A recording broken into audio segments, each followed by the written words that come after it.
Jadi nampaknya ia seperti ibarat harapkan pagar pakar makan padi, ya, di mana sistem pertahanan badan kita menyerang badan kita sendiri dan menganggap seperti ada satu benda asing yang berada dalam tubuh badan kita. Ya. Okey, tanpa melengahkan masa lagi, kita terus saja perkenalkan pakar perunding rheumatologi dan juga perubatan Hospital Chancellor Tunku Mukhriz, Profesor Madya Dr.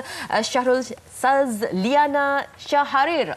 Ini kalau nak sebut ni, dia kena sebut betul-betul. Betul, dan saya sebut sebagai doktor saja. Assalamualaikum doktor, terima kasih kerana bersama kita. Jadi apa yang kita lihat dengan bingkisan kita tadi untuk kita mengenali penyakit autoimun, dan seperti Anim kata tadi, lebih daripada 80 jenis penyakit seperti yang kita nampak Elizabeth Tan mengidap penyakit alopecia, dan apa lagi yang terletak di bawah penyakit autoimun.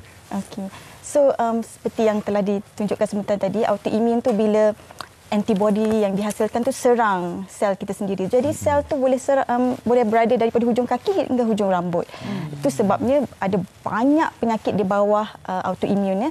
So di Malaysia antara penyakit yang kerap berlaku adalah seperti rheumatoid arthritis, yang itu adalah penyakit autoimun yang menyerang sendi. Jadi gejala dia lebih kepada sendi. Selain daripada itu, ada penyakit yang kita panggil lupus ataupun systemic lupus erythematosus. Nama pendek dia SLE. Yang ini dia lebih suka serang anggota organ dalaman. Okey. Jadi tak semestinya individu tu ada sakit sendi, tapi dia manifestasi dia lebih kepada apa organ yang diserang lah. Kalau paru-paru mungkin susah nafas. Dia lebih okey. Selain tu ada banyak lagi lain. Thyroid pun bawa autoimun juga. So memang yang macam mana kita banyak. Ya, banyak. Kadang-kadang bila kita cakap pasal penyakit autoimun ni, kadang-kadang mereka sering kali kaitkan dengan kita dah kena hidup dengan penyakit ini. Kita dah tak ada, orang kata, spesifik rawatan yang boleh dihaskan kepada penyakit ini dan itu. Apa komen doktor untuk itu? Okey, itu mungkin kalau kita bicara 20 hingga 30 tahun dulu, mungkin tak ada rawatan spesifik.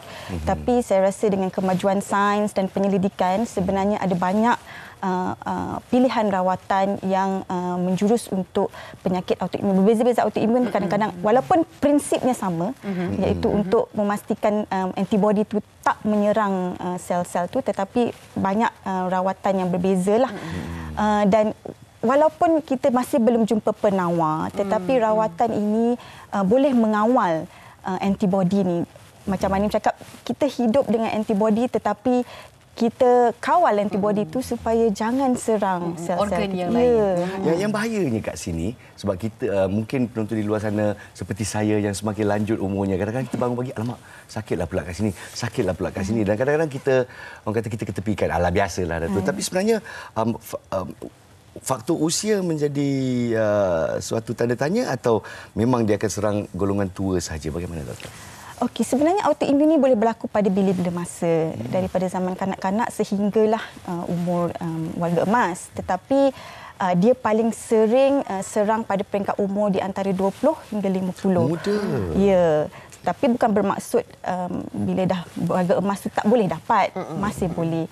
Okey. So kebanyakannya dikatakan, ada satu artikel, peratusan yang lebih menjangkiti ataupun mendapat autoimun ini, penyakit autoimun ini adalah golongan wanita. Mungkin ada justifikasi je kenapa wanita dikatakan senang ada penyakit-penyakit di bawah golongan penyakit autoimun ini. sebab wanita ni special. Kan? Saya nak ambil nafas lega pun saya tak tahu. Sedangkan hati kita, wanita ni special. Okey, silakan. So, dari segi fisiologinya, wanita ni special sebab kita ada banyak hormon. So, sebarang perubahan hormon tu kadang-kadang boleh trigger immune system untuk jadi a bit macam bercelaru lah. So itu sebab kita jumpa ramai wanita muda yang masa tu tengah membina kerjaya, membina keluarga, mendapat penyakit ni. Adakah lifestyle ataupun gaya hidup kita ni pada peringkat awal dapat mengurangkan sedikit sebanyak risiko untuk kita mendapat jenis-jenis penyakit autoimun? Bagus soalan Anim tu. So apa faktor risiko dapat autoimun ni? So sebenarnya ada banyak faktor risiko. Okey, kadang-kadang dia dalam satu individu tu ada beberapa faktor risiko yang memainkan peranan. Ada faktor risiko yang kita di luar kawalan kita. Jadi kalau kita buat macam mana pun dia tetap ada dalam diri kita. Contohnya faktor risiko genetik atau keturunan. Okey, yang itu kita memang tak boleh nak ubah kan. Ya. Okey, dan faktor risiko lain seperti hormon dalam wanita lah, yang tu dia memang kita dah dikurniakan, dianugerahkan dengan fisiologi hormon yang begitu. Tapi memang ada faktor risiko yang mungkin kita boleh ubah. Iaitu pertama merokok. Merokok, because rokok itu ada banyak bahan kimia kan. Jadi bila isap rokok, so bahan kimia tu akan berinteraksi dan induce sistem imun yang tak normal, dan kita yang terdedah kepada asap rokok, mungkin puntung rokok yang dibuang dalam air dan sebagainya, kalau itu semua akan release chemical, so itu antara faktor yang boleh ubah. So gaya hidup sihat, maksudnya exercise as a whole, and kurangkan stres. Stres tu boleh mengganggu imun sistem. Yes. Itu yang paling susah untuk kita kurangkan sekarang. Bagaimana pula dengan pemakanan, atau adakah pantang larang untuk mereka yang ada penyakit autoimun? Secara umumnya tak ada pantang larang spesifiknya. Dia bukan macam penyakit gout yang kita memang betul-betul kenal pasti ada beberapa makanan yang perlu dielakkan.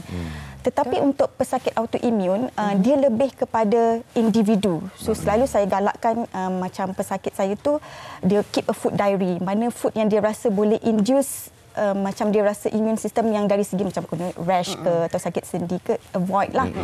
But generally makanan sihat yang banyak antioxidants, contohnya macam sayur-sayuran, buah-buahan yang natural lah, bukan supplements yang. Okey, tadi kalau kita sebutkan tentang genetik dan sebagainya, adakah penting untuk pasangan baru nak kahwin contohnya mengetahui si pasangan itu ada ataupun tidak, supaya mungkin yalah, sebab kita nak dia contohnya seperti thalassemia lah sebagainya kan, kita nak tahu supaya adakah keturunan kita ini akan dapat perkara yang sama, jenis penyakit yang sama, genetic matching. Okey, penting atau tidak? Okey, so sebab genetik dalam penyakit autoimun ini sangat kompleksnya, dia bukan macam thalassemia, maksudnya kita boleh bagi gambaran yang tepat jika pasangan pembawa dan dia pembawa berapa persen anak. Tapi untuk penyakit autoimun ni dia multiple genes yang kita masih lagi tengah discover, in which kumpulan penyelidik di hospital saya di UKM sedang giat mengenal pasti apa genetik yang ada di kalangan kita yang diverse ni kan, ada Chinese, India, Malay kan, berbeza. Banyak sangat markers dia ya. So kita tak boleh nak kata kalau pasangan kita ada penyakit autoimun anak kita akan kena. Memang ada risiko sedikit, tetapi kita tak boleh cakap berapa persen. Tak ada pembuktian saintifik yang mengatakan ada persen tertentu, ada maksudnya tertentu. Mungkin kita tak boleh cakap kalau you kahwin dengan ni 50% chances anak you akan dapat. Dia bukan macam tu. Okey, apa yang kita cerita tadi tentang keradangan keadaan seperti rheumatoid arthritis dan sebagainya. Tapi suatu yang profesor sebut tadi iaitu SLE, iaitu lupus ya, yang menyerang organ dalaman. Adakah itu suatu form of autoimmune disease yang lebih berbahaya? Ya, mana-mana penyakit autoimun yang menyerang organ dalaman kita kira agak bahayalah. Sebab satu, organ dalaman ni kita tak nampak. Okey. Dan kadang-kadang sukar nak buat diagnosis sebab bila organ dalaman benda yang kita tak nampak, ada banyak test yang kita kena buat. Dan kadang-kadang test tu dia tak balik dengan segera.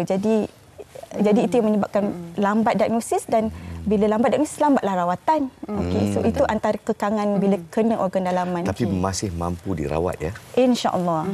Okey, adakah kita boleh lakukan saringan ujian kesihatan pada peringkat awal untuk kita mengetahui yang sebenarnya kita ada jenis penyakit autoimun dengan ujian darah ataupun antara ujian-ujian lain? Okey, so itu memang kita tak masih belum ada dalam recommendation. Maksudnya kita tak recommend untuk buat ujian untuk autoimun saringan. Sebabnya, macam saya cakap tadi, faktor genetik memainkan peranan penting. Jadi mungkin kita dilahirkan dengan antibody tu. Tapi antibody tu tak buat apa-apa dekat kita. Jadi dia tak attack pun. Dia tak attack pun. Jadi saya risau kalau kita beramai-ramai buat ujian antibody dan bila positif, kita jadi stres. Jadi panik ya? Panik. So bila stres, dia akan menyebabkan gejala mula timbul. Daripada tak ada, benda tu jadi ada pula disebabkan stres tu. Jadi cara saringan autoimun lebih kepada bila kita rasa tak sihat, gejala, jumpa doktor dan jumpa doktor yang betul. Doktor pakar yang merawat autoimun. Seorang rheumatologist ya? Bukan saja rheumatologist, tapi macam kalau penyakit organ dalaman tu terkena katalah paru-paru atau otak, anda boleh jumpa doktor pakar paru-paru, anda boleh jumpa doktor pakar otak, dan mereka akan bantu untuk siasat sama ada ini autoimun atau bukan. Kan? Untuk memberi diagnosis yang betul ataupun tidak. Okey, kita ada sedikit soalan ataupun pandangan daripada rakan kita di Facebook. Jom sama-sama kita dengarkan. Nina Syam, berkait dengan autoimun juga ke? APLS. Itu macam mana pula? Okey, terima kasih Nina. APLS. Boleh nak dengarkan. APLS tu itulah singkatan nama antiphospholipid syndrome.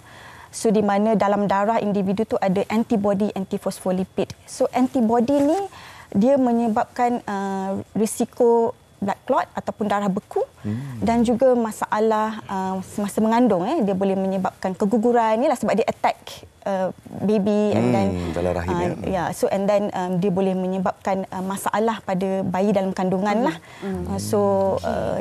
Jadi kalau kita bercakap tentang hormon ni kan, adakah mereka yang sedang hamil pun perlu berjaga-jaga kalau mungkin sebelum ini ada sejarah sakit autoimun?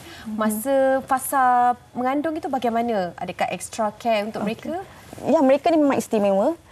Mereka memang kita bila ada pesakit autoimun, kita akan bincang, kita akan plan bersama-sama bila mereka nak mengandung. Kita akan cari waktu yang sesuai. Kita bekerjasama dengan pesakit. Mereka boleh mengandung, boleh berkeluarga seperti biasa. Tapi dengan perancangan yang baik. Doktor kata tadi masa yang sesuai untuk mengandung. Jadi ada masa-masa. Of course ada. Kita kena pastikan penyakit itu terkawal. Dengan rawatan yang sesuai untuk ibu mengandung dan menyusukan anak. So macam saya cakap tadi, memang rawatan dah semakin maju. Jadi jangan takut. Berbincanglah dengan doktor anda. Betul. Supaya kita tahu masa yang sesuai, bagaimana untuk kawal sakit yang ada dan tidak lagi menambahkan pada tahap yang serius. Seorang lagi bertanya dengan kita, rakan Facebook kita. Silakan. Jom kita raikan. Saya pesakit autoimun multiple sclerosis dan mendapat diagnosis pada 2013, 6 bulan selepas melahirkan anak bongsu. Upper and lower limb saya lemah dan sekarang dah 4 tahun saya berkerusi roda dan berkelah OKU physical. Very confusing and sad disease. Saya rindu diri saya yang sangat aktif bersukan. Multiple sclerosis, boleh doktor ceritakan? Okey, multiple sclerosis ni lebih kepada penyakit autoimun yang menyerang saraf. Jadi biasanya mereka dibawa rawatan pakar saraf atau neurologist dan kadang-kadang penyakit autoimun ni memang boleh menyebabkan kecacatan fizikal kekal lah. Because bila saraf tu diserang, dia akan menyebabkan kerosakan saraf. So untuk coping, untuk pesakit-pesakit autoimun ni, saya galakkan mungkin cuba sertai support group kalau ada, ataupun cuba kalau masih macam dia kata confused tadi kan, mungkin dia boleh berbincang dengan doktor dia dan clearkan apa yang dia confuse. Kita akan cuba bantu. Sebab itu satu perubahan yang begitu ketara dalam kehidupan. Of course, sebab saya yakin dia mesti kena dah lama kan.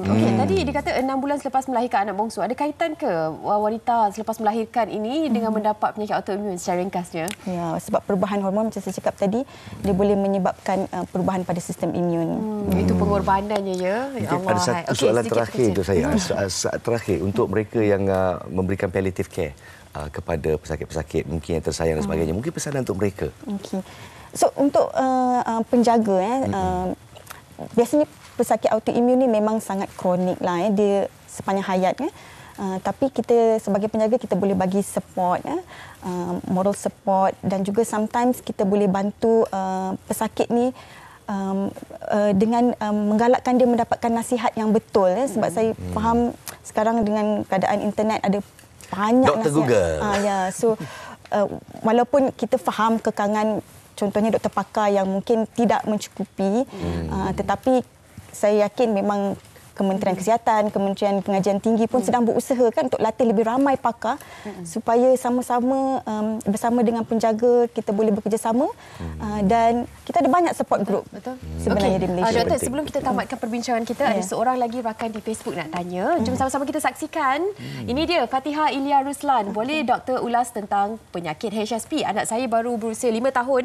Baru-baru ini diserang HSP. Bolehkah penyakit ini berulang kembali? Terima kasih Puan Fatihah. Dengarkan. Silakan doktor. So HSP itu singkatan pada Henoch-Schönlein purpura. Dia melibatkan rash lah pada kulit. So untuk kanak-kanak kebarangkalian dia untuk berulang tu mungkin sedikit rendah lah. Tapi walau bagaimanapun dia masih lagi perlu pemantauan. Memang ada risiko untuk dia berulang. Tapi kena pantau lah. Tapi rawatannya hanya topikal sajalah. Dia bergantung kepada tahap keterukan serangan penyakit. Pastinya konsultasi daripada doktor untuk apa yang terbaik kan. Sangat Okey, penting. terima kasih kita ucapkan. Hari ini perbincangan sangat cepat dan padat sebab kita nak masukkan segala info yang boleh sebanyak mungkin untuk anda fahami tentang penyakit autoimun ini. Terima kasih kita ucapkan kepada Profesor Madya Dr. Syahrul Sazliana Syaharir. Okey, pakar perunding rheumatologi dan perubatan Hospital Chancellor. Terima kasih doktor, terima kasih. Dan juga terima kasih kepada kasih. para penonton yang sudi mengutarakan soalan di laman Facebook kita. Teruskan berinteraksi dengan kita.